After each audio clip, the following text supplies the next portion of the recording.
एक महिला अपने नवजात शिशु के साथ 3 दिन और 3 रात समुद्र में तैरती रही और उनका एकमात्र आश्रय यह डूबता हुआ कंटेनर था। उसने लापरवाही से बच्चे का डायपर समुद्र में फेंक दिया और जल्द ही कुछ मछलियां वहां आ गईं। उसने तुरंत एक साधारण मछली पकड़ने का उपकरण बनाया, लेकिन मछली पकड़ना उतना आसान नहीं था जितना उसने सोचा था। जब वह निराश हो रही थी तो उसने अचानक ऊपर एक यात्री विमान देखा।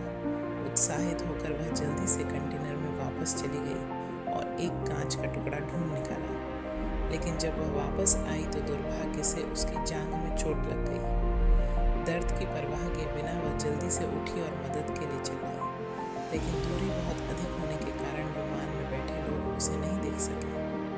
घाव को संक्रमित होने से बचाने के लिए उसने शराब से घाव को कीटाणु रहित किया और फिर हेडफोन के तार से उसे सिल दिया। असहनीय दर्द से वह लगभग बेहोश हो गई थी।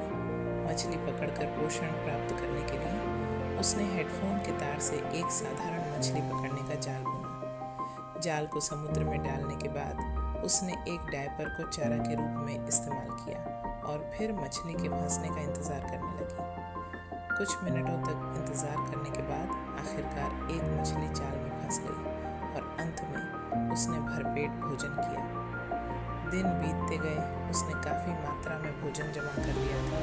खतरे से जल्द निकलने के लिए उसने सैकड़ों मदद के लिए पर्चियाँ लिखीं और फिर उन्हें एक एक करके प्लास्टिक के डिब्बों में डाल दिया। फिर उसने सभी डिब्बों को समुद्र में फेंक दिया।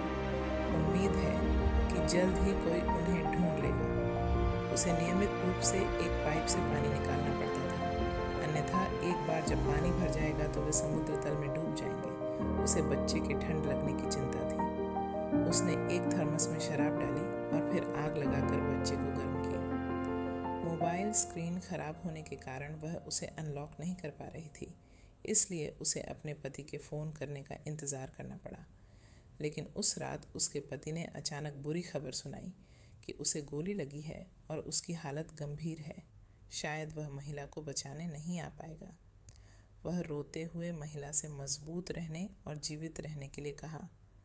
महिला यह सुनकर बहुत दुखी हुई, लेकिन उसने शिकायत नहीं की, बल्कि उसने